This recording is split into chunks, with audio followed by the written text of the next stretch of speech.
ئەوەی ئەمڕۆ گفتوگۆی لە ئاڵوگۆری بیرڕای لەبارەوە دەکەین بریتیە لە گۆڤارە زانستیەکانی زانکۆکانمان کە لە ڕێگایەوە بەرهەمی توێژینەوەی زانستی مامۆستایان و توێژەران و قوتابیان و خوێندکارانی خوێندنی باڵا بڵاو دەکرێتەوە و لەگەڵ کۆمەلگای ئەکادمی ناوخۆ و نێودەوڵەتی هاوبەش دەکرێن.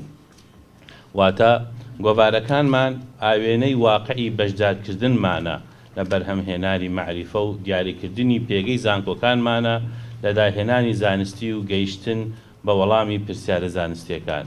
ئێستادا بەگشتی 44 گۆڤاری زانستی لە زانکۆکانی هەرێمی کوردستان دەرەکرێن. 33 گۆڤاریان لە زانکۆ حکوومیەکانە و 10 گۆڤاریش لە زانکۆ تایبەتەکانە. 1 گۆڤاریش لە دەرەوەی وەزارەتی خوێندنی باڵا لەلایەن ئەکادیمیای کوردیەوە دەردەکرێت. ئەم گۆڤارانە 11یان تایبەتن بە بوارە زانستیە پەتی و سروشتی و تەطبیقیەکان، 15یان تایبەتن بە بوارەکانی زانستە مرۆڤایەتیەکان، 11یان تایبەتن بە گۆڤاری گشتی و 7 گۆڤاریش تایبەتن بە زانستە پزیشکیەکان.